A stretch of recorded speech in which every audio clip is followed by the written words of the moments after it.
Hello friends, एक बार फिर से स्वागत है आपका कॉमिक्स एनिमल पर।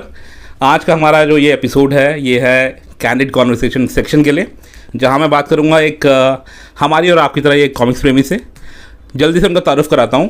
पहला इंट्रोडक्शन तो ये हो गया, वो कॉमिक फ़ैन है। दूसरा ये कि वो एक प्राइवेट फर्म में एज अ प्रोडक्ट मैनेजर काम करते हैं और एज अ हॉबी वो एक म्यूजिशियन है। थोड़ा बहुत आइडिया अगर आपको अभी नहीं लगा तो मैं बता दूं कि कॉमिक्स इंडस्ट्री में उनको वेटरन के नाम से भी जाना जाता है और at the centre of every conversation, B it good और बैड, आप उनको पाएंगे। तो चलिए मिलते हैं उनसे और स्वागत करता हूँ। कहाँ है भाई वो? अरे प्रभु, आइए। सो दोस्तों नमस्कार। सो दोस्तों, आज हमारे सामने मौजूद हैं प्रोफेसर रजत शर्मा जी, रजत मिश्रा जी। ये देखो, आपकी अदालत चल रहा है क्या? तो दोस्तों, आज हमारे साथ मौजूद हैं रजत मिश्रा जी। बहुत से लोग इनको जानते हैं। He needs no introduction, but फिर भी हमें देना बहुत ज़रूरी होता है क्योंकि कई बार नए दर्शक भी जुड़ते हैं। सो रजत जी, कैसा लग रहा है? बहुत अच्छा लग रहा है आपके घर आके। कॉमिक एनिमल की गुफा में बैठे हुए हैं हम लोग। और ये मौका मतलब काफ़ी टाइम से हम सोच रहे थे कब हम बैठ के थोड़ी सी चर्चा वगैरह करें। सो दोस्तों, विदाउट वेस्टिंग एनी टाइम, हम बात कर लेते हैं जल्दी से कॉमिक्स के ऊपर। और आज का जो मुद्दा रहेगा रजत जी, आई थिंक वहीं से शुरू करते हैं जहाँ से इन सब चीज़ों की शुरुआत हुई। The genesis of everything, nostalgia जो हमको मतलब लेके आया। तो रजत जी, जैसे कि आप देख रहे हैं मतलब तो जैसे कि ऑडियंस आप लोग देख रहे हैं कि रजत जी काफ़ी सीजन्ड कॉमिक्स प्रेमी हैं, जैसे कि मैं बता चुका हूँ। बोल तो पूरे हैं। नए वर्ड क्यों आप चुन रहे हैं? मैं अपनी तरफ से पूरी कोशिश करूँगा कि बहुत अच्छी तरीके से उनका इंट्रोडक्शन दे पाऊँ।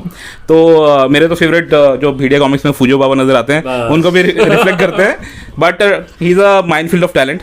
तो क्विकली बात करते हैं, शुरुआत करेंगे इनके एक्सपीरियंस से। 80s के दशक से ये कॉमिक्स पढ़ते आ रहे हैं। He is an 80s kid. तो चलिए रजत जी, कुछ बताइए उस दौर के बारे में। भाई, जो मेरे साथ के लोग हैं कुछ तो ही हैं, ऐसा नहीं है मैं अकेला तोड़ना उतना बूढ़ा। तो वो सब आई थिंक आज भी उसी दौर को सबसे golden period of Indian comics मानते हैं। और बहुत एक से एक दिग्गज हैं जो आज भी एक कॉमिक्स, एक आर्टिस्ट और राइटर्स का नाम याद रखते हैं, उनको इश्यूज़ तक याद है। मैं उस कैटेगरी में नहीं हूँ, मैं केवल रीडर मानता हूँ अपने आप को।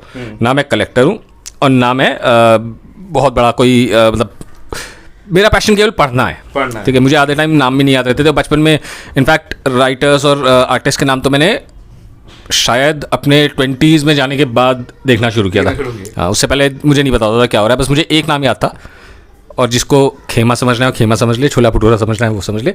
मुझे संजय गुप्ता पेश करते हैं याद था। हाँ, ठीक है। बाकी और मुझे किसी राइटर आर्टिस्ट का पता था, सिन्हा सर का बिल्कुल पता था, सबको पता रहता था। वो तो देखते थे क्रिएटेड एंड मतलब, हाँ, और अनुपम सिन्हा सर का, ये दो नाम पता थे मुझे इंडियन कॉमिक इंडस्ट्री में। उसके अलावा बाद में बहुत रिसर्च करके और देख के पता लगा, ये ज़रूर पता होता था कि ये वाला डोगा और ये वाला डोगा एक ही आदमी ने बनाया। ये बाद में पता लगता है कि वो मनु सर थे। ठीक है, ये मेरी नॉलेज बाद में हुई। तो मैंने 4 साल की उम्र से कॉमिक्स पढ़ना शुरू कर दिया था। ठीक, ये अर्ली 80s के बारे में बता रहे हैं? 84 एग्जैक्ट, अर्ली 80s नहीं, .80s में ही पैदा हुआ था मैं। जल्दी से आप ना 80s और 90s को एक बार हाँ और बता दीजिए। मेरे बचपन में कॉमिक्स जम के आती थी। ठीक है, और उसने बहुत मधु मुस्कान, चाचा चौधरी, अपनी ये डायमंड कॉमिक्स, राज भी शुरू हो गई थी। फिर उसके बाद फिर मनोज शुरू हुई, मनोज तुलसी, बहुत सारी आती थी। मेरे को तो नाम भी नहीं आते, मुझे तो जो हाथ में आ जाता था मैं पढ़ लेता था। मैं लकी इस मामले में था, इंद्रजाल सबसे बड़ा, इंद्रजाल अमर चित्र का था दोस्तों, जहाँ क्या मिलता था वहाँ पढ़ने बढ़िया। हाँ, क्योंकि मैं ना बहुत सोशल नहीं था, तो मेरे लिए ना एस्केप था कॉमिक्स। तो मुझे जहाँ मौका मिलता था, 4 लोग बातें कर रहे हैं, वो कर रहे हैं, तो मैं कॉमिक्स लेके बैठ जाता था। मुझे कोई डिस्टर्ब नहीं करता था कि एक पढ़ रहा है, पढ़ने दो उसको। लकी मैं इस मामले में था कि मेरे घर में सब पढ़ाई का सबको शौक था। मेरी दादी से आया है वो जीन जो है सब में, कीड़ा पढ़ने का। उन्होंने स्कूलिंग कभी नहीं करी, लेकिन उनको पढ़ने का बहुत शौक था। और उनके पास बहुत बढ़िया कलेक्शन था हिंदी नॉवेल्स का। मेरे चाचा लोगों ने और मेरे डैडी ने उनको गिफ्ट किया था, उनका बहुत बढ़िया कलेक्शन। तब तो सब बिक आ गया। मेरे डैड और मेरे चाचा, इन लोगों ने इंद्रजाल कॉमिक्स के बड़े खरीद के 70s में इतने मोटे मोटे गट्ठर बाइंड करा रखे थे। वो आज भी हैं मेरे पास। लोन वुल्फ तनु को लोग जानते हैं, मेरा कज़न है, मेरा छोटा भाई है। वो उठा के ले गया है, वही चोर है मेरे घर के सबसे बड़ा। सारी सब चीज़ उसी के पास पड़ी होती है। तो वो और अमर चित्र कथा इन लोगों ने बाइंड करा के रखी होती थी। ठीक है, वो इतने सारे, कम से कम नहीं तो 10-15 बाइंड के मोटे मोटे, इसमें एक में 8-8, 10-10 इश्यूज होते थे। तो वहाँ से मुझे इंटरेस्ट आया, वहाँ से मैंने पढ़ना शुरू किया। फिर मेरे चाचा जो थे 1985 में मेरे लिए टिंटिन और एस्ट्रिक्स का पूरा कलेक्शन लेके आए थे। वर्ल्ड बुक फेयर पहली बार लगा था दिल्ली में, वहाँ से। उस टाइम बड़ा महंगा था, आज भी टिंटिन एस्ट्रिक्स महंगी होती है, उस टाइम तो आप सोच सकते हो कितनी महंगी होती थी। तो उनको मैं केवल देखता था, अंग्रेजी मेरे को घंटा नहीं समझ में आती थी उस टाइम, ठीक है, केवल पढ़ता था, मतलब देखता था, लेकिन देखने में बहुत इंटरेस्टिंग लगता था। धीरे धीरे उनको पढ़ना शुरू किया, फिर पूछता रहता था, डिक्शनरी लेके पढ़ता था। डैड ने डिक्शनरी यूज़ करना सिखाया कि वर्ड्स कैसे ढूंढते हैं, वर्ड्स का मीनिंग कैसे, तो मीनिंग भी नहीं समझ में आता था, वर्ड मिल गया तो मीनिंग फिर आके डैड से पूछता था। तो 80s और 90s बहुत ही अमेजिंग टाइम था। कॉमिक्स एक तो अवेलेबल बहुत आसानी से, ठीक है, और क्या रेगुलरिटी साथ छपती थी, दना आते थे, एक सेट आता था, पूरा सेट तो खरीद भी नहीं पाते थे, पैसा। हाँ, समर वेकेशन में बहुत मजा आता था, क्योंकि मेरे ददिहाल में मेरे चाचा जो थे वो गर्मी की छुट्टियों में 2 महीने के लिए कॉमिक्स की लाइब्रेरी लगाते थे, तो मैं उनका गल्ला संभालता था, ठीक है, और मेरी सैलरी होती थी कॉमिक्स पढ़ना फ्री में। तो मेरा एजुकेशन वहां पे बहुत भयंकर हुई, क्योंकि वो जो थे गट्ठर में किताबें खरीद के लाते थे बरेली से, और लाइब्रेरी में लगा लेते थे, और जो आती थी, जो हाथ में आया मैं पढ़ रहा हूँ। जो बिल्कुल ब्रांड न्यू नहीं पढ़ते थे, क्योंकि ब्रांड न्यू पढ़ने में थोड़ी सी वो हो जाती थी, वो ब्रांड न्यू का किराया अलग होता था, जो फर्स्ट लेके जाता था, ठीक है, ये पता नहीं बाकी जगह होता था कि नहीं होता था ऐसा। जो थोड़ी पुरानी हो जाती थी वो थोड़ी सस्ती होती रहती थी, इस तरह से होता था। तो जैसे कोई वापस करके आता था, तब मैं तुरंत वापस रस्सी पे टांगने से पहले मैं पढ़ लेता था, ठीक है, और स्पीड भी बहुत तेज थी उस टाइम पे मेरी। अब तो बहुत खराब हो गई है स्पीड, खैर। तो 80s 90s ऐसे भी था मेरा, जिसमें कि बहुत कॉमिक्स पढ़ी है मैंने, और हिंदी की ही पढ़ी हैं ज़्यादा। अंग्रेजी के नाम पे केवल मैंने उस टाइम पर केवल टिंटिन पढ़ी थी और एस्ट्रिक्स पढ़ी थी, ये 2 केवल पढ़ी थी, और थोड़ी बहुत टुचपुट 2-4 डीसी और मार्वल की, सुपरमैन, बैटमैन की एक आध ऐसे पढ़ी थी जो सिंगल इश्यूज आते थे बीच में। हाँ, क्योंकि हमारे एक दूर के रिश्तेदार थे, वो उनका लड़का जो था वो पढ़ता था, वो बड़े थोड़े बड़े थे, उसके पास डीसी मार्वल का बड़ा अच्छा कलेक्शन था। मुझे इंटरेस्ट बहुत आता था, लेकिन समझ में नहीं आती थी ठीक से, ठीक है, क्योंकि कोई कंटिन्यूटी नहीं होती थी ना, क्योंकि कोई भी उसने पकड़ा दी कि ये देखिए बड़ी अच्छी है, अब उससे पहले क्या हुआ, बाद में क्या हुआ, कुछ पता नहीं है, तो पढ़ तो लेता था, लेकिन समझ में नहीं आता था कि हो क्या रहा है। और हमारी ज़्यादातर होती थी सिंगल इश्यूज आते थे उस टाइम, राज में, इवन मनोज तुलसी में पार्ट्स का कॉन्सेप्ट शुरू हो गया था, लेकिन तब भी मतलब कम से कम आइडिया लग जाता था क्या हो रहा है। अगर आपने सेकंड पार्ट भी पढ़ी ना, तो ऊपर वो बड़ा लिखा होता था कि फर्स्ट पार्ट में क्या हुआ है। हाँ, आप स्टार्ट कर सकते थे। एक मेरा बड़ा पेट पीव था, मेरा मेरे पिताजी दोनों का। हाँ, अगर किताब में दिख जाता था, जैसे मेरे घर में एक बड़ा मजेदार, शायद ही थोड़ा सा टाइम लगेगा, लेकिन मैं बताता हूँ मेरे घर में सीन क्या होता था। गर्मी की छुट्टियों में मैं कॉमिक्स लेके आता था। सबसे पहले मेरे बाबा बैठे होते थे दूर, उनको बड़ा शौक था फल खिलाने का सबको, वो फल काटते थे गर्मी में, खरबूजा तरबूजा, वो गुस्सा करते थे, फिर उठा लाए, दिखाओ कौन सी लेके आए हो, ठीक है, वो देखते थे, 2-4-5 मिनट लगाए, ना पूरी पढ़ते थे, क्या बकवास लेके आया, पकड़ो, फिर मेरे डैड पकड़ते थे, दिखाना जरा क्या लेके आए हो, ठीक है, वो पूरी पढ़ते थे। फिर बड़े वाले चाचा बोलते थे, भाई साहब जरा दिखाइए तो है क्या, वो पढ़ते थे। 4 लोग सब 5 लोग पढ़ते थे, 5 गाली देते थे मुझे कि क्या लेके आए हो। फिर वो मेरे पास पहुंचती थी कि फालतू की मत आया करो, फालतू में, कोई अच्छी किताबें लेके आया करो, ठीक है। कॉमिक्स के अलावा भी नॉर्मल कॉमिक्स भी यही होता था, मेरे पास पहुंचती ही नहीं थी मैं घर में लाने से पहले, तो मैं ज़्यादातर मैं प्रेफर करता था कि वहीं पढ़ूँ। तो 80s 90s ऐसे भी था, और 80s 90s था भी गोल्डन पीरियड, भी मतलब जबरदस्त सुखद अनुभूति देखेंगे हम लोग। सो राजीव, मेरा मतलब जो कंसर्न ये था कि मतलब 80s और 90s का दौर तो हमारा बहुत गजब गुजरा। दिक्कत शुरू हुई 2000 के बाद से। तो अर्ली 2000 से ही वो साइंस नज़र आने शुरू हो गए थे कि मतलब थोड़ा पतन चल रहा है, पता नहीं कौन सा नियम भंग हो गया उस टाइम पे, जो कॉमिक्स इंडस्ट्री का पतन होना थोड़ा शुरू हो गया। तो उसके बारे में मतलब आपने तो पहले 2 फेसेस देखे, उस टाइम कैसा लगा आपको वो वाला 2000 का दौर?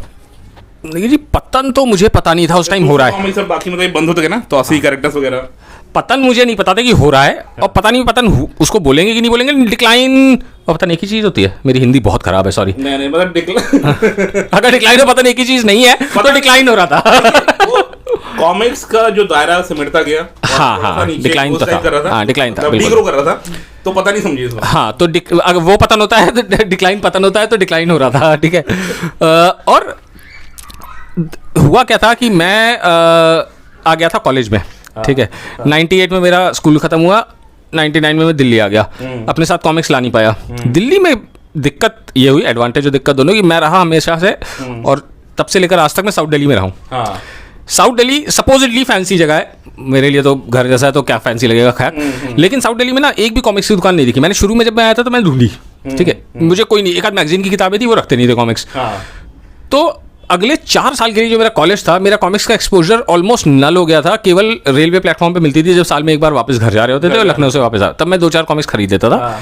लेकिन उस फिर कॉलेज में और 1000 चीज़ें करने को होती थी, पढ़ाई के अलावा। पढ़ाई तो खैर क्या ही करता है आदमी कॉलेज में, लेकिन पढ़ाई के अलावा 1000 चीज़ें होती थी करने को। मेरा कॉमिक्स पढ़ना छूटा पहले 2 साल के लिए तो बिल्कुल, ठीक है, ऑलमोस्ट कुछ, क्योंकि कॉलेज में वैसे ही बहुत सारा काम होता है, पढ़ाई के अलावा सब कुछ करने को होता है। पढ़ाई तो करता नहीं कोई कॉलेज में, बहुत सारा, तो दुनिया भर की चीज़ों में इन्वॉल्व है। अच्छा, और तब तक हुआ क्या था, जो मेरा बचपन में जो नॉन सोशल वाला फॉर्म था ना, वो मैं बिल्कुल साइया मोड में आ चुका था, सुपर साइया मोड में, मैं बहुत सोशल हो गया था। ठीक है, स्कूल ने करवाया, तो मेरे पूरे school, credit to my school. Thank you. ठीक है, तो मेरा तब तक मैं बहुत सोशल हो गया था, तो 1000 चीज़ों में इन्वॉल्व रहता था। कॉमिक्स का मेरा बस लखनऊ में आना जाना, रेलवे स्टेशन में मिलती थी, दिल्ली में कहीं मिली नहीं, पुरानी सड़क में मिलती थी, लेकिन मुझे पता नहीं था ये चीज़ उस टाइम। ठीक है, तो हम जाते हर साल थे पुरानी सड़क, हर सेमेस्टर जाते थे, इनफैक्ट हर 6 महीने में कॉमिक अपने कोर्स की किताबें खरीदने के लिए, लेकिन कॉमिक्स पे कभी मुझे ध्यान ही नहीं आया कॉमिक्स खरीदनी है। मेरा इंट्रोडक्शन टू कॉमिक्स री इंट्रोडक्शन हुआ फिर 2000, एक्चुअली एग्जैक्ट 2000 में। मेरा एक फ्रेंड था, उसने मुझे बताया कि एक चीज़ होती है CBR। अच्छा, और वो क्या हुआ? CBR होता है, CBR और CBZ 2 फॉर्मेट्स होते हैं। हाँ। ये कॉमिक बुक रार और कॉमिक बुक जिप, ठीक है, कंप्रेस्ड फॉर्मेट होते हैं। हाँ, जिसको आजकल आप PDF बोलते हो। ठीक है, और वो उसने मुझे इंट्रोड्यूस कराया, बोल दूं? बोल दो। पब्लिक एक इरोटिक ग्राफिक नॉवल के माध्यम से। हाँ, अच्छा। उसने बोला ये पढ़ा, ठीक है, उसने मुझे एक उसमें CD में दी, उस टाइम CD में बर्न करके, और सॉफ्टवेयर भी दिया साथ में, ये सॉफ्टवेयर इंस्टॉल करो। तो ज्ञान वृद्धि के लिए सही एज भी। हाँ, अरे बिल्कुल, ज्ञान वृद्धि भयंकर हो रही थी, ठीक है, सही एज भी थी। हाँ, उसका नाम है convent of hell and it is a classic, apart from the erotica it's a classic, जिसको इंटरेस्ट हो वो डाउनलोड करके पढ़ सकता है। तो वो उसका एक सॉफ्टवेयर आता था C डिस्प्ले अलग से, वो डाउनलोड करा, वो इंस्टॉल करा, सॉरी, और ये पढ़ी। फिर मेरे यार ये तो बढ़िया तरीका है कॉमिक्स पढ़ने का। उस टाइम वो मोटे वाले मॉनिटर होते थे CRT के, वो था मेरे पास, क्योंकि मैं कंप्यूटर साइंस से ही ग्रेजुएशन करी थी, तो कंप्यूटर था हॉस्टल में, और कुछ था नहीं कंप्यूटर के अलावा और कोई सोर्स ऑफ एंटरटेनमेंट। तो फिर हमने एक्सप्लोर करना शुरू किया कि जब ये मिल रही है तो और भी मिलती होंगी कॉमिक्स, ठीक है। लेकिन दिक्कत क्या थी, इंटरनेट स्लो था उस टाइम, डायल अप आता था केवल, बड़ा इरिटेटिंग था। वहां पे भी मेरे सेम फ्रेंड ने हेल्प करी। अच्छा, उस फ्रेंड का नाम भी रजत है, कोइंसिडेंटली रजत अग्रवाल, बैंगलोर में। वो उसके फादर सेल में काम करते थे, वहां पे था बढ़िया internet. So birds of a feather goes by the same. हाँ, सेम नेम। तो हम लोग जाते थे उनके ऑफिस, वहां पे डाउनलोड करते थे, CD में बर्न करके लेके आते थे। और रजत के घर पे भी इंटरनेट था, डायल अप था उस जमाने में भी उसके पास, तो उसके घर पे लगा रहता था, क्या करके आंटी नाटती रहती थी कि फोन बिजी रहता है, लेकिन डाउनलोड होता रहता था। तो फिर वहां से मैंने DC और मार्वल पढ़ना शुरू किया, और अगले 8-10 साल तक मैंने केवल वही पढ़ा, DC मार्वल, और मैंने जो हाथ में आता था, जो डाउनलोड। अच्छा, कुछ लोग बड़ा टॉरेंट से डाउनलोड, पहले फोरम से डाउनलोड होते थे, ठीक है, पहले फोरम होते थे, फिर टॉरेंट शुरू हुए। टॉरेंट्स में फ़ायदा ये होता था, टॉरेंट्स में लोग कलेक्शंस बनाने शुरू करते थे, ठीक है, तो उससे बहुत हेल्प मिलती थी। तो यस, पायरेसी थी, लेकिन मेरा कॉमिक्स का वही कनेक्शन था। उन 10 सालों में मैंने हिंदी कॉमिक्स नहीं पढ़ी बिल्कुल भी, और तब तक, और हाँ, इक्का दुक्का पढ़ी, कभी घर गए पुरानी उठा ली, जो होती थी वही पढ़ लेते थे। बट आपको क्या उस टाइम मालूम था कि बीच में ये कॉमिक्स चली रही हैं हिंदी वाली? मुझे आइडिया तो था, क्योंकि मैं मिलता था तनु से, जो मेरा लोन वुल्फ मेरा कजिन है, उसको कीड़ा है भयंकर वाला, ठीक है, वो है कलेक्टर प्रॉपर। और वो तो मेरा एक्चुअली उन 10 सालों में जितनी भी हिंदी कॉमिक्स मैंने पढ़ी ना, वो तनु के घर पे ही पढ़ी है। अच्छा। मैं जब वहां जाता था तो वो भैया ये आइए, ये पढ़ो, ये आइए, तो मुझे ये नहीं मतलब होता था नया पुराना, अगर नहीं पढ़ी तो मैं पढ़ देता था, ठीक है, लेकिन मुझे ये नहीं पता था कि ये इस कंटिन्यूएशन की, ये इस साल आई है, नया सेट है। जो वो देता था वो मैं पढ़ता रहता था। 2-4 दिनों के लिए मैं जाता था, कभी वीकेंड पे चला गया, उसमें जितनी कॉमिक्स 20, 30, 40 दिन भर रात भर बैठ के हम लोग कॉमिक्स पढ़ते थे, मैं होता हूँ, हमारी बॉन्डिंग ही इससे हुई थी, ठीक है। तो उन 10 सालों के लिए RC से मुझे, मेरा टच में नहीं था, मैं कॉमिक्स पढ़ लेते थे, लेकिन हिंदी कॉमिक्स बहुत ही कम हो गई थी, बस यही थी जो इक्का दुक्की पढ़ता था मैं कभी। अगला डेकेड बड़ा मतलब इंटरेस्टिंग था इन टर्म्स ऑफ मतलब कम बैक करने के हिसाब से। ज़्यादा तो आप ही बताएंगे इस बारे में, क्योंकि मुझे इतना पता है वहाँ पे कॉमिक कॉन की शुरुआत हुई थी। अगला डेकेड बहुत खतरनाक था, और वो यस, और वो कॉमिक कॉन की ही बदौलत था। कॉमिक कॉन ने पूरा सीन चेंज कर दिया। कॉमिक कॉन आया, बताएगा इस चीज़ को, आप तो शुरू से जुड़े हुए हैं। हाँ, मैं डे वन से कॉमिक कॉन में जुड़ा हुआ, कॉमिक कॉन से थोड़ा सा पहले से ही जुड़े हुए हैं हम लोग, क्योंकि मैं कॉमिक कॉन जब आया उसने बिल्कुल सीन चेंज करके दिया। कॉमिक कॉन में कम से कम नहीं तो 10-10, 12-12 नए पब्लिशर्स इंट्रोड्यूस हुए, जिनके बारे में नाम भी नहीं सुने थे, और मैंने नहीं, बहुत लोगों ने नाम नहीं सुने थे, और वो एग्जिस्ट कर रहे थे। और अच्छा सबसे बड़ी बात थी लैंग्वेजेस इंट्रोड्यूसिंग, ठीक है, इंग्लिश में कॉमिक्स आती है इंडिया में, हाँ ये बड़ी बात थी, ये बड़ी पता भी नहीं था, ट्रांसलेटेड भी नहीं, रिटन इन इंग्लिश, ये बड़ी भी चीज़ थी, मतलब इंग्लिश में ही कंटेंट बनाया जा रहा है, मैच्योर ऑडियंस के लिए कंटेंट आ रहा है इंडिया में, ये सब चीज़ें। और इस मामले में हैं, मतलब उस टाइम पे जंप एक मैगजीन आती थी, लेवल 10 आता था, ये पॉप कल्चर पब्लिशिंग आती थी, आपके विवेक गोयल ने वहीं से स्टार्ट किया था, भयंकर स्टार्ट करी थी उस टाइम, तो मतलब बिल्कुल बवाल था, गोयल साहब बेचते थे। तो हिंदी में नया नाम आया था उस टाइम फेनल का, फेनल कॉमिक्स का, उन्होंने स्टार्ट करी थी, कॉमिक कॉन में इनॉग्रेट करी थी अपनी कॉमिक्स। तो आरसी के अलावा ये सब भी जिंदा हैं या ये सब पैदा हुए हैं और ग्रो कर रहे हैं, ये तब पता लगा था। हाँ, और उसके बाद से तो फिर आप देखो उसके बाद भी बहुत सारे इनमें से खत्म भी हो गए, लेवल 10 बंद हो गई, एक का मैं नाम भूल गया, अभिषेक मलसूनी उसके लिए आर्ट बनाता था, बड़ा बढ़िया एक वो था, वो खत्म हो गई, ग्राफिक गौथम खत्म हो गई, ग्राफिक इंडिया का कैंप फायर आई थी, कैंप फायर चल रही है पिछले 2-3 साल से, तो मैंने कुछ नया देखा नहीं उनका, रीप्रिंट्स आ रहे हैं, हाँ Holika is grown like anything. तो ये कॉमिक कॉन से टर्निंग पॉइंट था कॉमिक इंडस्ट्री के लिए। हाँ, और मेरा भी टर्निंग पॉइंट वही था, उस टाइम मैं कनेक्ट हुआ कुछ लाइक माइंडेड लोगों के साथ, और हमने एक ग्रुप बनाया था कॉमिक एडिक्ट्स के नाम से, जो आज भी, अब तो डिफंक्ट है वो पेज, लेकिन अभी भी आप देखोगे करीब 2 लाख मेंबर्स हैं उसमें। तो जो लोग बोलते हैं बड़ा ग्रुप 50,000 मेंबर हो गए, रोज़ 1000 जुड़ रहे हैं, ठीक है, वो 2 लाख मेंबर का डिफंक्ट ग्रुप पड़ा है पिछले 7-8 साल से, 4-5 साल तो हो गए, किसी ने छुआ नहीं है, नई पोस्ट भी नहीं आई है उसमें। तो नंबर्स पे तो खैर नहीं जाते, तो हमारी वेबसाइट भी थी, तो उस पर हम लोग बहुत, अच्छा उस टाइम मैं करता था रिव्यूज़, मैंने करना शुरू किया रिव्यूज़, ठीक है, और क्योंकि साइट पे ट्रैफिक चाहिए होता था, और कॉमिक कॉन आता था, हम लोग अपना फेस्ट भी ऑर्गेनाइज कराते थे, मिनी कॉन हम लोगों ने कराया था, बड़े 2-4 कराए थे, वर्कशॉप्स कराते थे, वो बहुत एक्टिव टाइम था कॉमिक इंडस्ट्री के लिए, क्योंकि वो केवल कॉमिक्स नहीं थी, उस टाइम कॉस्प्ले स्टार्ट हुआ था, कॉस्प्ले हम लोगों ने करा, समीर बुंडेला जैसे लोग निकले हैं जो आज इंटरनेशनल जजेस हैं, ठीक है, वो सब उसी टाइम कॉमिक कॉन से निकले थे। तो उस टाइम आलोक भाई अपनी चित्रकथा बना रहे थे, ठीक है, जो आज तक कभी देखने को नहीं मिली है। हाँ, I am talking to you Alok भाई। Chitrakatha, for those who are not aware, is perhaps the most comprehensive documentary on Indian comics ever made. Yeah. That has not seen the light of the day. ठीक है?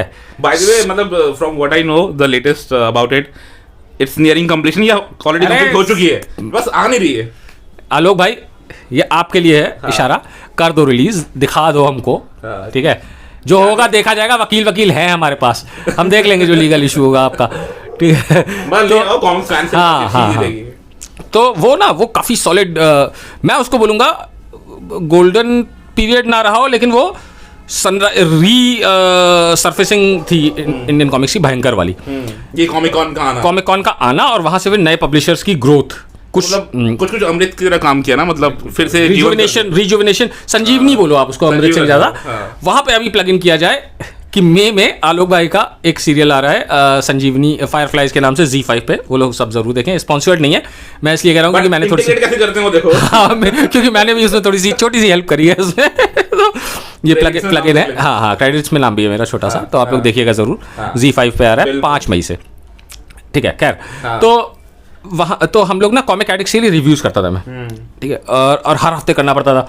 फिर मैंने वहाँ से मांगा पढ़नी शुरू करी कि और नए वेस्टर्न पब्लिशर्स को मैं इंट्रोड्यूस हुआ, आपका टॉप काओ होली काओ भी है, होली काओ इनफैक्ट बहुत लोगों को पता नहीं होगा, रावनायन की और वेयर हाउस होली काओ का एक था, वो उसका लॉन्च हमने दिल्ली में ऑर्गेनाइज करवाया था, और विवेक और मैं बहुत पुराने फ्रेंड्स हैं, खैर टॉपिक फॉर अनदर डे।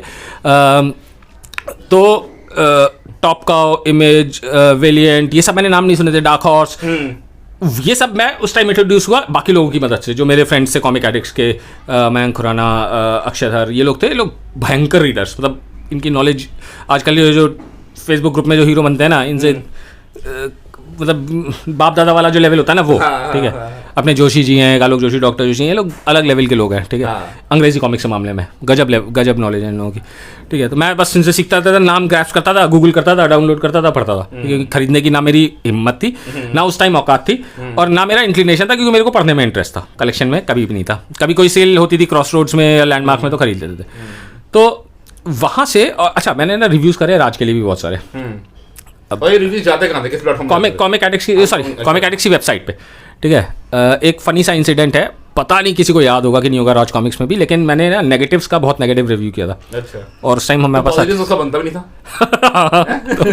तो उसके बाद से ना राज की रिव्यू कॉपी आनी बंद हो गई थी। रिव्यू कॉपीज आती थी बहुत, कैंप फायर नहीं ना, कैंप फायर की कम से कम नहीं तो 70-80 मेरे पास रिव्यू कॉपीज होंगी, ठीक है। और उनकी मैंने बहुत नेगेटिव करी थी, जो खराब वाली होती थी मैं आर्ट की धज्जियाँ उड़ा देता था, लेकिन वो बुरा नहीं मानते थे, वो अपना भेजते रहते थे अपना एंडी डॉड्स थे वो, he was a very very sporting fellow. वो अपना जो नेक्स्ट रिलीज आता था, Rajat should I send you one, Rajat should I send you one करके भेजता था, कितना भी नेगेटिव रिव्यू डालूँ, क्योंकि मैं जो मुझे लगता था रिव्यू आजकल के रिव्यूअर्स में ना, मैं एक बात बताता हूँ ये पॉइंट, जो कॉमिक रिव्यूअर्स होते हैं, रिव्यू इज नॉट, बहुत लोगों को मिसकंसेप्शन होता है, review is not what you think about the comics, ठीक है। Review is what a comics is. अब यहाँ पे बहुत बहुत थिन लाइन है, ठीक है। मैं बताता हूँ क्या ऑब्जेक्टिविटी डालना बड़ा मुश्किल होता है कई लोग। एग्जैक्टली। अब मैं भी कई बार शायद गलती करता हूँ उस मामले में। बहुत लोग करते हैं, बहुत कॉमन है, और शुरू में मैंने बहुत करी है और मेरे को फीडबैक मिला है और मैंने उससे इंप्रूव हुआ था कि एक कॉमिक्स है मुझे नहीं पसंद आई, ठीक है, वो मेरा रिव्यू नहीं होना चाहिए, वो 2 लाइन होनी चाहिए उस रिव्यू की कि मुझे पर्सनली नहीं पसंद आई, उसमें था क्या कि आर्ट ये थी, you talk about the technical aspects, you talk about things that people should know about this, कि भाई ये स्टोरी का ब्रीफ ये है, इसमें आर्ट इस लेवल की है, ठीक है, इस आर्टिस्ट की है, 2-4 फ्रेम्स आप दिखा दो कैप्शन हाइड करके, ठीक है। You talk about the story की स्टोरी लीनियर है, स्टोरी में क्या ब्रेक्स हैं, स्टोरी में क्या गुड पॉइंट्स है, क्या बैड पॉइंट्स है, आपको अच्छी लगी नहीं लगी, ये लास्ट होता है, ठीक है, 2 line. It is then upon the reader to decide if they want to buy it और not, that is way you maintain objectivity. बहुत लोगों को लगता है कि मैं अगर लिख रहा हूं तो ये मेरा पॉइंट ऑफ व्यू ही है, नहीं, that is not a proper review in my opinion, that is not the final word, that's not a final word as well, exactly. Same comics आपको बहुत अच्छी लगेगी, मुझे बहुत बुरी लगेगी, मुझे बहुत अच्छी लगेगी, आपको बहुत बुरी लगेगी, it is objective, it is subjective, मतलब sorry it is subjective, each individual की अपनी अपनी चॉइस होती है, ठीक है। सेम आर्ट को आप डालते हो, चाहे लोग बोलेंगे क्या बना दिया, क्या बना दिया, कुछ वाह वाह क्या बना दिया। मैं एग्जांपल देता हूँ आपको, डोगा डायरीज का ईशान का आर्ट वर्क है जिसमें वो बैगन जैसा डोगा है जिसका सब मजाक उड़ाते हैं, आपने मुंह बनाया अभी, मेरे को बहुत पसंद है, क्यों, क्योंकि मेरे को कैरिकेचर और आउटलैंडिश आर्ट का बहुत शौक है, ठीक है, मेरे को हमेशा से बहुत पसंद है। और ईशान की आप आर्ट देखिए, उसके इंस्टा पेज पे जाइए, you will be blown away by what he can do, ठीक है, he is a fantastic artist. आपको लगता है कि वो अच्छा डोगा नहीं बना सकता था, उसका स्टाइल है वो, ठीक है, इट्स अ स्टाइल। नहीं चला आरसी में कोई फर्क नहीं पड़ता, ट्राई तो किया कम से कम, and I really appreciate Doga diaries इस मामले में कि हम एक्सपेरिमेंट डोगा डायरीज से ज़्यादा किसी में नहीं हुआ। हाँ, तो बहुत सब्जेक्टिव होता है, लेकिन उसका ये रिव्यू करना कि ना बहुत ही बकवास है, दैट इज रॉन्ग, ठीक है। आप डिस्कस करना वो चीज थोड़ा, आप बताओ ना कि क्या आर्ट स्टाइल है। और एक्सपेरिमेंटेशन तो इस हद तक हुआ है डोगा डायरीज में कि नई वाली जो डोगा डायरीज है उसमें क्रेडिट ही नहीं है, ये नहीं पता कौन आर्टिस्ट है, तो वो भी एक अलग एक्सपेरिमेंट है, खैर लेट्स नॉट डाइग्रेस। सो वो जो 10 साल थे 2000 से हंसी नहीं, सच में नहीं है उसमें राइटर, मैं उस बात समझ गया, बट तो डाइग्रेशन वाली बात भी अच्छी लगी मुझे, तो क्योंकि वो टॉपिक लंबा चला जाएगा। हाँ, वो बहुत लंबा चला जाएगा टॉपिक, क्रेडिट्स की बात अगर करेंगे तो वो 2010 से लेकर 2018-19 तक आरसी के लिए शायद उतना ब्राइट ना रहा हो वो टाइम, ठीक है। बाकी पब्लिशर्स के लिए बहुत सारे पब्लिशर्स आए, बंद भी हो गए, हिंदी में कितने हुए ना। आरसी के जब आरसी पीक पे थी उस टाइम के तुलसी, मनोज, राधा, अंड कितने नाम थे, पता नहीं, नूतन पुतन जितने आए सब बंद होते चले गए, केवल आरसी सर्वाइव करी, ठीक है। अच्छा, credit where credit is due, RC 2010 में भी सर्वाइव करी एंड तक, और इनफैक्ट उन्होंने मतलब और बहुत बढ़िया बचा के रखा, हाँ, बहुत बढ़िया चीजें भी आई, ऐसा नहीं है, लेकिन वो पीक जो था ना, एक कॉपी की लाख वो भी वो दोबारा देखने को मिला ही नहीं अनफॉर्चुनेटली। उसके 1000 रीजन होते हैं, लेकिन वो 10 साल जो थे मेरे हिसाब से आरसी के सबसे वीक ईयर्स थे, डिक्लाइन बोलो चाहे ना बोलो, वीक तो थे 2000 से 2010 या 10 से 20 2010 से 20 मेरे हिसाब से। हाँ, बीच में 2-3 साल शायद आए भी नहीं कॉमिक्स, बीच में कई साल आए भी नहीं, कुछ ऑल्टरकेशंस हुआ, कुछ जो भी रहा हो वो कुछ तो हुआ ही होगा, क्योंकि फिर जो न्यूज़ आई कि ब्रेक ही हो गया, 3 अलग-अलग हिस्से आ गए, so I am pretty sure that is not an overnight thing, वो पीछे से चल ही रहा होगा, उसकी हिस्ट्री हमको पता नहीं है, we should not comment on it, but वो जो साल थे बिल्कुल हुआ होगा, वो वीक थे, वो बहुत वीक थे, नॉट जस्ट द पब्लिशर्स, हम लोग को कितना फर्क पड़ा, सबको फर्क, इतने सारे फैंस छूट गए थे। फिर आया कोविड, वहां से बहुत से लोग जुड़े, मैं खुद हिंदी कॉमिक्स में घुसा वापस से। अच्छा, 2010-12 से याद आया, 2011-12 में ही ICFCU पे कभी किसी चीज़ पे डिस्कशन चला था, इतना पुराना ग्रुप है, हाँ बहुत है, तो बहुत उसी टाइम स्टार्ट हुआ था, शायद 11-12 में ही कभी स्टार्ट हुआ था, तो उसमें ना मेरी किसी बात पे बहस हुई थी भयंकर, ठीक है, किसी एक बहुत नोन आर्टिस्ट के आर्ट को लेके मैंने उस पर क्वेश्चन कर दिया और उनके भक्त जो थे वो चढ़ गए मेरे ऊपर बुरी तरह। आपको पता है हारता तो मैं भी नहीं हूँ, अकेला लड़ने के बाद अचानक से मुझे लगा कि वो ग्रुप दिखना सा बंद सा हो गया कुछ, ठीक है। इनको याद आ गया नहीं, मैं आर्गुमेंट पे था, किसी मिडिल ऑफ आर्गुमेंट, और उसके बाद फिर मुझे लगा कि फिर मैं ऑफिस का काम कर लेगा, मैं शाम को रिप्लाई करता हूँ उस पर, ठीक है। रिप्लाई भी था मेरे दिमाग में उस चीज़ का, शाम को वो ग्रुप दिखा नहीं, ठीक। उसके कुछ युवा और मतलब हसरतों से भरे हुए युवा प्रेमी लोग अपनी गर्लफ्रेंड को मतलब अप्रोच करते हैं बार बार मैसेज करके, फिर कुछ देर बाद अचानक से प्रोफाइल पिक्चर देखनी बंद हो जाती है, तो वो ग्रुप ही दिखना बंद हो गया। उसके बाद मैं ब्लॉक हो गया। हाँ, वहाँ से मैं ब्लॉक हो गया। वहाँ पे वापस अनब्लॉक में फिर अभी कोविड के बाद फिर हुआ ये उनके किसी 2-3 एडमिन से बात कर रखे, तो फिर मैं दोबारा अनब्लॉक हुआ। खैर, तो उस बीच में ना बहुत कुछ हुआ इंडियन कॉमिक इंडस्ट्री में, जो भयंकर चीज़ें थी जो मुझे अब जाके पता लगती हैं, जो जिनके बारे में मुझे आइडिया नहीं था। तो अभी मैं मतलब एक चीज़ ये मतलब समझना चाहूँ आपसे भी, क्योंकि मैं भी इसके ऊपर काफ़ी कुछ मतलब खाली टाइम में सोच लेता हूँ। ये जो 4 दशक आपने देखे, आप 80s किड हो, मैं भी 80s किड हूँ, तो इतना सब कुछ हो गया।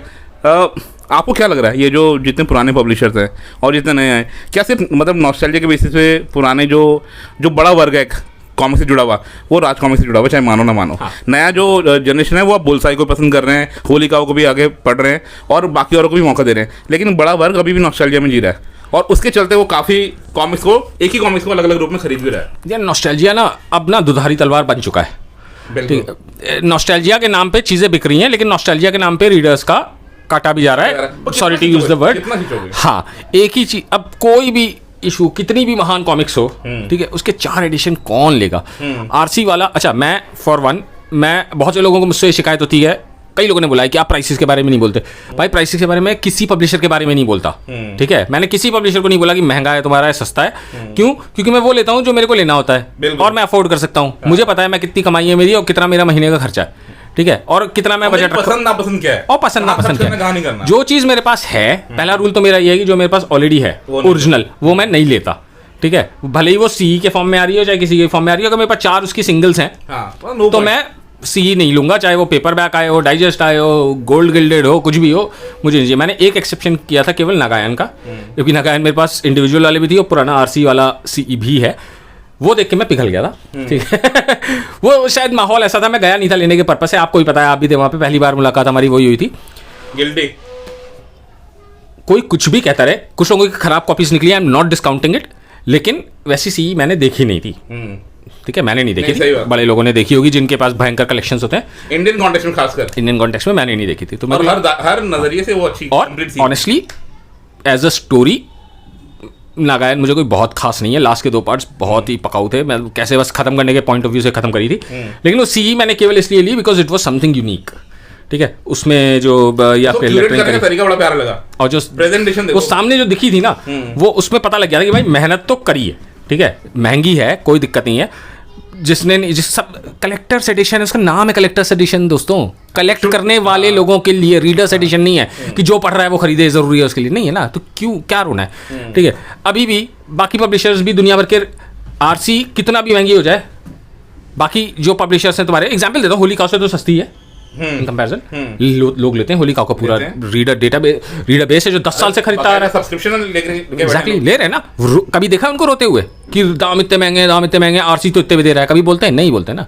तो ये प्राइस वाली बात जो है मुझे बहुत ही बकवास लगती है, आपको नहीं लेनी मत लो। रजत भाई, मुझे लगता है कि प्राइसिंग का जो मुद्दा है ना, ये बहुत ही मतलब इस पे तो जितना डिस्कशन ना हो उतना बेहतर है, बट फिर भी मतलब since you know we a wider audience is watching us, तो प्राइसिंग होता क्या ना, काफ़ी लोग तो ऐसे हैं जो कि एक गैप के बाद जुड़ रहे हैं कॉमिक से, तो उस गैप से पहले जिस रेट पे वो कॉमिक्स खरीद रहे थे, उस रेट का ऑलमोस्ट दुगना हो चुका है अब जो भी कॉमिक्स आ रहा है। तो एक नज़रिया तो ये हो सकता है, मैं ये नहीं कह रहा हूँ कि वो सही है, एक नज़रिया देखने का ये हो सकता है कि इनपुट जो कॉस्ट है, मतलब जो भी मटेरियल आ रहा है, पेपर महंगा हो गया है, और देखिए इसमें स्केलेबिलिटी नहीं है, कॉमिक्स बहुत मतलब लिमिटेड क्वांटिटी में छपती है, उसके लिए आर्टिस्ट पकड़ के लाना, ढूंढ कर फिर काम कराना बहुत लेबोरियस वर्क है, तो उस हिसाब से भी अगर पब्लिशर लोग कॉस्ट इतनी रखते हैं तो मैं जस्टिफाई नहीं कर रहा हूँ, बट वो एक एस्पेक्ट है।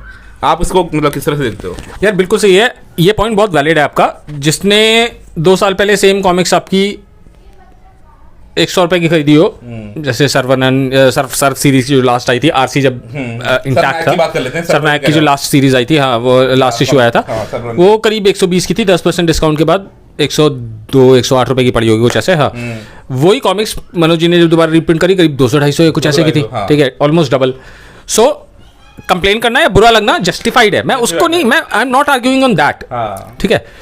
मेरा पॉइंट ये है आरसी की जो गलती रही होगी, और इस पे लोग आपके इसी जो मैं बोलने आ रहा हूं उस पे कमेंट बनेंगे, उस पे मजाक उड़ाएंगे, मुझे ये भी पता है कौन लोग मजाक उड़ाएंगे, ठीक है।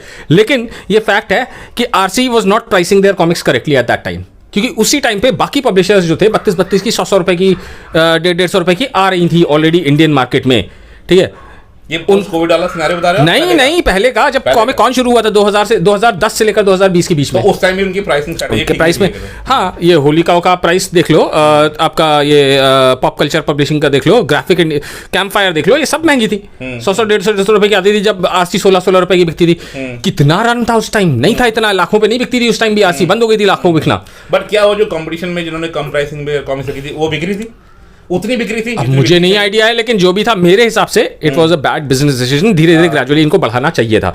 तो रीडर्स की गलती नहीं है अगर वो कंप्लेन करते हैं कि अच्छा, मैं ये भी नहीं कह रहा कि आरसी लॉस में चल रही होगी, हो सकता है बना रहे हो अभी, आप ब्रेक इवन भी कर रहे हो, और राजा पॉकेट बुक से बाकी भी बहुत उस टाइम बहुत प्रिंटिंग होती थी, आरपीबी का भयंकर बिजनेस था। बुक इससे अंदाजा लगा सकते हो कि बुक फेयर में जब वो लोग आते थे इतना बड़ा स्टॉल होता था, राजा पॉकेट बुक्स भयंकर स्टॉल होता था बड़ा, तो ऑब्वियसली पता था कि मतलब कॉमिक्स के अलावा 1000 चीजें बिक रही हैं, ठीक है। तो सेम ऑर्गेनाइजेशन है, मनी एक पॉकेट से दूसरी पॉकेट में जा रहा है, इट इज ओके। लेकिन प्राइसिंग जो इन्होंने कस्टमर्स के लिए जो आदत खराब करी ना, वो थी प्रॉब्लम। प्राइस टाइम से ना बढ़ा के 16 ऑर्गेनिक उसी टाइम बढ़ जाते, हाँ 16 का 18, 18 का 20, 22, 24 होता, तो 10 साल में लोगों को ये झटके नहीं लगते जो आज लग रहे हैं, तो वो झटके लगने बिल्कुल जेन्युइन है। मेरा क्वेश्चन ये है कि रोके हो क्या जाएगा? किसी पब्लिशर ने दाम कम किए हैं, 100 रुपए का भी कम कर लिए हो, किसी बहुत ज्यादा ओवर प्राइस सीईओ, एक दो एग्जाम्पल लेके लोग यहाँ पे रोएंगे, लेकिन नहीं है, एक बार बढ़ गए दाम तो कम नहीं होते, ठीक है। नहीं, आई थिंक प्लस नागालैंड का एग्जांपल है ना, हाँ वो दे दो एग्जांपल, क्या एक एग्जांपल, या फिर संजय सर ने बोला था कि इतनी कॉपीज बिकेंगी तो मैं 100 रुपए कम हो जाएगा सीई का, क्या हो गया? 100 रुपए कम होने के बाद जिसको वो महंगी लग रही थी 500 ना, उसको 400 भी महंगी लग रही होगी, ठीक है। वो 100 वाले तो, और जिसने 500 में लेनी थी वो 400 में भी ले लेगा, जो 400 में ले रहा है वो 500 में भी ले लेगा, ठीक है। तो वो पॉइंट नहीं है, पॉइंट ये है कि हम ना नॉस्टैल्जिया में ही बह गए। हाँ एग्जैक्टली, और मैं भी यही कहना चाह रहा हूँ कि मतलब जिन चीजों पर एक्चुअल में सोचना चाहिए या बहस होनी चाहिए ना, वो नहीं हो रही है, तो मैं दैट कम्स टू द मैं बताता हूँ आपको, हाँ यहाँ पे मैं लेके आया हूँ ये चीजें इसीलिए डिस्कस करने को। तो बेसिकली वो मैं यही बात कर रहा था कि नॉस्टैल्जिया पे हम लगातार खेलते रहना ठीक है, या इनोवेशन के बारे में बात? ये रहा नॉस्टैल्जिया का एग्जांपल, एक्सीलेंट क्वालिटी, ठीक है, गजब क्वालिटी है। दो प्रॉब्लम्स है, राजकथाएं पढ़ना कौन चाहता है, ठीक है, मैं तो नहीं पढ़ना चाहता। ये स्टोरीज मैंने तब नहीं पढ़ी जब आई थी, मतलब याद पढ़ी थी, ऐसी नहीं थी कि जो याद रही हो मुझे, ठीक है। खूनी गुफा, दयालु लकड़हारा, अरे भाई 30 साल के बुढ़े हो गए पढ़ रहे हो तुम लोग, ठीक है, पढ़ लो, बड़ी अच्छी बात है, याद करने के लिए पढ़ लो। नहीं, नॉस्टैल्जिया में कई लोग शायद पढ़ना भी चाहें क्योंकि और कुछ है नहीं नया आने के लिए। यार ये सब स्टोरीज क्या होती थी, आधी से ज्यादा उस टाइम सेट फिलर्स होती थी, ठीक है, ऑनेस्ट बात ये है। एक सेट आता था, उसके साथ दो मतलब अच्छी किताबें होती थी, 4 जो होती थी जो जल्दी जल्दी वाली होती थी कंप्लीट करने के लिए, बस कि 6 कॉमिक्स आनी चाहिए, 8 कॉमिक्स आनी चाहिए सेट में। ये सब कौन सी ये उस टाइम प्राइम थी? नहीं थी प्राइम जब हम लोग छोटे थे यार। इनके ऊपर थोड़ा ना बिकता था सेट की जादूगरनी की जूते का सेट आने वाला है, वो मैं खरीदूंगा भाई। नगरा जो बुगाकू का सेट आता था उस पे होती थी बात, सुपर कमांडो ध्रुव आ रहा है उस पे होती थी बात, 10 लाख कॉपी जाती थी, हाँ, जिसकी लाखों कॉपीज बिकती थी। इन पे कौन खरीदता था? तो सेट फिलर्स। तो आप गजब क्वालिटी दे रहे हो, ये क्वालिटी दो आप ना नागराज में, ध्रुव में, वो कहाँ है? क्यों नहीं आ रही जो लोगों को चाहिए? नई कॉमिक्स नई कॉमिक्स आए इस क्वालिटी में, मजा आ जाएगा। दो प्रॉब्लम ये है। तीसरी प्रॉब्लम, सॉरी, दूसरी प्रॉब्लम ये है कि भाई है बहुत बढ़िया, शानदार, लेकिन क्यों? मैं बता क्या मिल गया मेटालिक करके, क्या हो गया? ठीक है, जिसको पसंद है बहुत अच्छी बात है। आपकी किताब है, मैंने पहली बार देखी क्योंकि मैंने खरीदी नहीं है आरसीएमजी की पहले वाले सेट के अलावा। डोगा और राजकथा जो नॉर्मल वाली थी वो आएगी वैसे उसमें, और जो मुझे चाहिए होगी तो मैं रिप्रिंट लूंगा, जो मेरे पास नहीं है। लेकिन इसकी मुझे जरूरत नहीं है, मैं क्यों लूं? अगर ये नॉर्मल में आती तो मैं ले लेता, ठीक है। बात पैसे की नहीं है। ये कितने की? How much is this for? 360 is nothing है for this quality, it's a fantastic price, लेकिन वेस्ट है। कब तक ये बिकेंगी? नॉस्टैल्जिया और खतरनाक एग्जांपल देता हूं आपको नॉस्टैल्जिया का।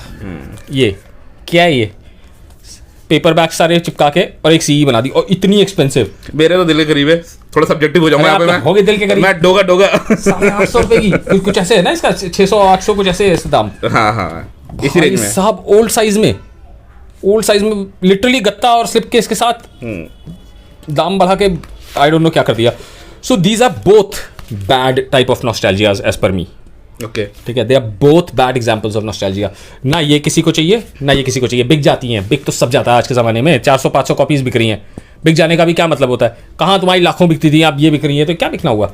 ठीक है, एग्जाम्पल देता हूँ मैं अच्छी चीज़ का, innovation versus nostalgia. Indian context में पहले इंडियन कॉन्टेक्स्ट ही है ये, आपका नॉस्टैल्जिया है वर्सेस, अच्छा इस नॉस्टैल्जिया में भी इनोवेशन है, भयंकर इनोवेशन है, अवार्ड विनिंग इनोवेशन है। लेकिन दूसरा इनोवेशन मैं आपको दिखाता हूँ ये, ठीक है, जो चली नहीं, मतलब चली in the sense I don't know कितनी चली, क्योंकि कुछ इनके नंबर्स नहीं है ना इनके पास, जितना नहीं पड़ा ना, मतलब एक भी नेगेटिव नहीं मिलेगा। ये आप देखिए इसकी क्वालिटी, इसके अगर आप हो सके ना तो आप इसके कुछ सीन्स डालना, ठीक है, बिल्कुल फोटोज में।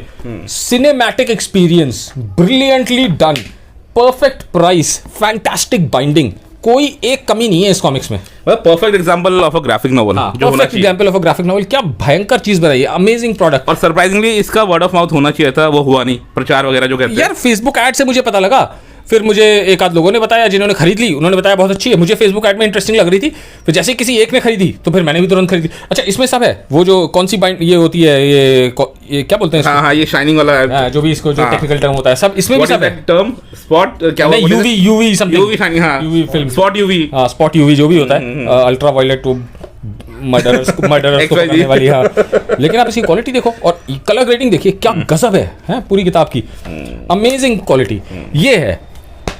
वर्स अब मैं आता हूं जो एक एग्जांपल और है, may be not the right example, ये ठीक है, 1100 रुपए की कॉमिक्स मिल रही है ये डिस्काउंट मिला के, टीबीबी है, अमेजिंग स्टोरी, ठीक है, वो तो छोड़ दो, खैर स्टोरी सब्जेक्टिव होती है।